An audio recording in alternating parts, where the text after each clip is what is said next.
Selamat pagi pemirsa, kembali bersama kami dalam laporan utama yang akan mengupas tuntas drama hukum dan moral yang mengguncang jagat hiburan tanah air, melibatkan nama Inara Rusli dan Insanul Fahmi. Kasus yang dipicu oleh rekaman CCTV 2 jam ini telah meluas menjadi konflik keluarga yang mendalam, di mana suara lantang muncul dari pihak yang paling terlukai, Eva Manurung, ibunda Virgun. Dengan pengawasan ketat dari super lawyer Hotman Paris Hutapea, kasus ini bukan lagi sekedar gosip perselingkuhan, melainkan pertarungan simbolis atas martabat pernikahan dan perlindungan anak. Redaksi kami telah merangkum 6 poin kunci dalam kasus yang semakin memanas ini. Berikut ulasan mendalamnya. Kasus yang menyeret Inara Rusli dan Insanul Fahmi kini telah memasuki babak penuntutan pidana serius, bukan hanya sebatas gugatan perdata atau perceraian. Inti dari persoalan ini adalah penyerahan barang bukti krusial oleh Wardatina Mawa, istri sah Fahmi, kepada penyidik, sebuah flash disk berisi rekaman CCTV berdurasi 2 jam yang diduga kuat merekam perbuatan intim antara suaminya dan Inara Rusli. Bukti forensik digital ini, ditambah dengan adanya rekaman suara yang diklaim membongkar perencanaan licik di balik hubungan keduanya, telah menempatkan Inara dan Fahmi di bawah ancaman pasal 284 Kitab Undang-Undang Hukum Pidana tentang perzinahan. Ancaman hukuman untuk pelanggaran pasal ini sangat berat, yaitu pidana penjara paling lama 5 tahun. Dalam konferensi pers, Hotman Paris Hutapea, kuasa hukum Mawa, dengan tegas menyatakan keseriusannya untuk menyeret kedua terlapor ke balik jeruji besi. Hotman geram melihat adanya upaya hukum, terutama dari Fahmi dan Inara, untuk berlindung di balik klaim pernikahan siri guna menghindari jeratan pidana. Menurut Hotman, pernikahan siri yang dilakukan tanpa dasar perceraian yang sah tidak menghapus unsur pidana perzinahan, terutama jika terbukti adanya niat jahat dan perencanaan. Pengacara kondang itu menekankan bahwa kasus ini harus menjadi pertarungan hukum yang simbolis untuk menegakkan martabat lembaga pernikahan yang sah di mata hukum dan agama.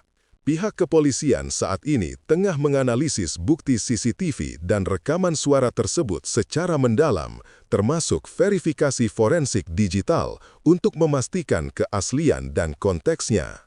Hasil dari proses verifikasi ini akan sangat menentukan langkah selanjutnya, apakah status Inara dan Fahmi akan dinaikkan dari terlapor menjadi tersangka. Publik menunggu dengan nafas tertahan karena jika terbukti bersalah, konsekuensi hukumnya akan jauh lebih besar daripada sekedar sanksi sosial yang telah mereka terima.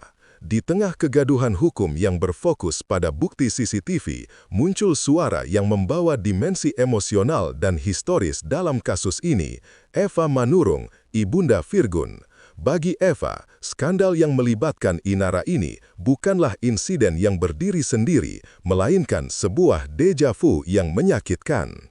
Ini adalah pengulangan pahit atas trauma pengkhianatan yang pernah dialami putranya, Virgun, di tangan orang yang sama dan kini terulang dengan cara yang berbeda.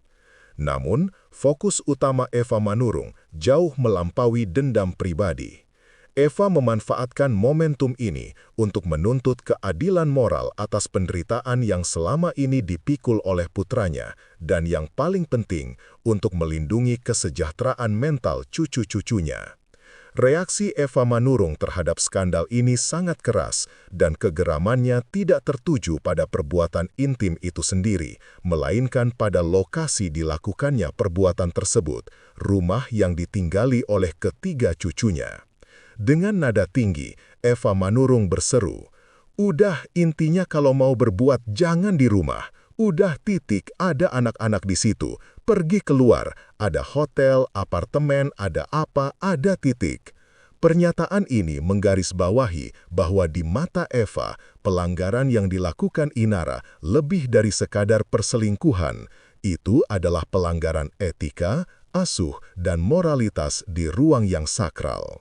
Eva merasa harga diri keluarganya kembali diinjak-injak, rumah yang ditinggalkan Virgun dan seharusnya menjadi tempat aman bagi anak-anaknya kini ternodai. Eva melihat ini sebagai bukti bahwa Inara telah gagal menjadi figur ibu yang dapat menjamin lingkungan yang bermartabat bagi anak-anaknya, sekaligus memberikan pembenaran moral atas langkah cepat Virgun untuk mengamankan hak asuh dan menjauhkan anak-anak dari drama yang merusak ini. Fokus utama kemarahan Eva Manurung terletak pada pelanggaran etika dan moral yang dilakukan di dalam ruang yang seharusnya sakral, rumah tempat ketiga cucunya tinggal. Eva Manurung menegaskan bahwa tindakan dugaan perzinaan yang terekam CCTV itu telah mencoreng dan menodai tempat yang seharusnya menjadi benteng perlindungan dan keamanan bagi anak-anak. Dalam pandangan Eva, sebuah rumah tangga harus menjadi pusat moralitas dan martabat, terutama ketika ada anak-anak yang masih di bawah umur tinggal di dalamnya. Perbuatan yang dilakukan di dalam rumah tersebut, terlepas dari konteks hukumnya, adalah pelanggaran fatal terhadap etika pengasuhan dan rasa hormat terhadap anak-anak. Anak-anak, menurut Eva, tidak hanya perlu diberi makan dan pakaian, tetapi juga perlu dibesarkan di lingkungan yang menjunjung tinggi nilai-nilai moral dan kemanusiaan. Ketika ibunya sendiri diduga terlibat dalam perbuatan terlarang di bawah atap yang sama, hal itu dianggap Eva sebagai bentuk pengkhianatan terhadap kepercayaan yang diberikan oleh putranya dan juga oleh Tuhan. Keberadaan rekaman CCTV itu sendiri, yang kini menjadi bukti hukum, secara tidak langsung telah mengubah rumah tersebut menjadi lokasi kejadian perkara yang secara psikologis dapat berdampak buruk pada perkembangan anak-anak. Eva merasa bahwa harga diri keluarganya telah tercoreng untuk kedua kalinya. Pertama oleh perselingkuhan yang dilakukan Virgun yang dibongkar oleh Inara, dan kini oleh dugaan perselingkuhan Inara itu sendiri yang terjadi di dalam rumah bekas suaminya.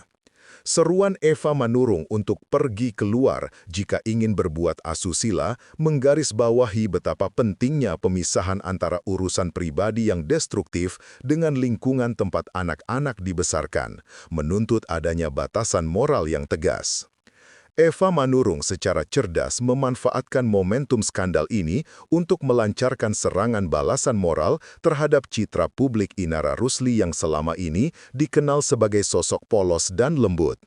Serangan tersebut berpusat pada ironi yang sangat pahit dalam perjalanan hidup Inara. Dulu, Inara dielu-elukan sebagai pahlawan dan ikon perempuan kuat karena keberaniannya membongkar aib perselingkuhan yang dilakukan suaminya, Virgun.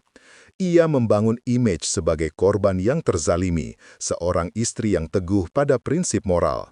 Namun, kini ia sendiri dituduh terlibat dalam pusaran yang sama, yaitu menjalin hubungan dengan suami orang lain. Ironi ini menjadi amunisi utama Eva Manurung untuk menuntut pertanggungjawaban moral yang jujur. Puncak dari serangan Eva adalah kritiknya terhadap pembelaan diri Inara yang mengklaim hubungannya dengan Insanul Fahmi adalah takdir Tuhan. Dulu, dia koar-koar soal perempuan baik-baik tidak akan mau sama suami orang. Lalu sekarang, dia sendiri yang nikah sirih dengan suami orang. Sekarang bilang takdir, sungguh tak tahu malu, kritik Eva. Pernyataan ini menantang klaim spiritual Inara dan menuntut adanya pertanggungjawaban moral yang jujur atas perbuatan yang dituduhkan, bukan alasan spiritual yang dianggap Eva sebagai cara untuk lari dari konsekuensi. Eva melihat klaim takdir ini sebagai upaya pengecut untuk menjustifikasi perbuatan yang jelas-jelas bertentangan dengan norma-norma agama dan sosial yang selama ini ia agungkan.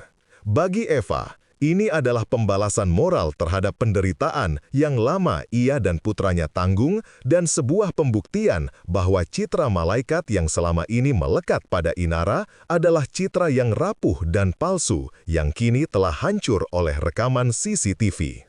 Pernyataan paling serius yang dilontarkan Eva Manurung dalam kasus ini adalah tuduhan mengenai perilaku kasar dan kekerasan fisik Inara terhadap anak-anaknya. Eva mengklaim pernah menyaksikan cucunya, Lala, dipukul hingga punggungnya memerah, bahkan rambutnya ditarik dan diseret. Tuduhan ini menambah dimensi baru yang jauh lebih gelap pada drama keluarga ini, mengalihkan fokus dari perselingkuhan ke isu yang lebih sensitif, perlindungan anak. Dengan pengungkapan ini, Eva Manurung tidak hanya ingin menghancurkan citra Inara di mata publik, tetapi juga ingin memberikan bukti tambahan kepada penegak hukum dan publik bahwa Inara bukan figur ibu suci yang diceritakan media. Tuduhan ini, jika terbukti benar, akan memperkuat posisi Virgun dalam perebutan hak asuh anak.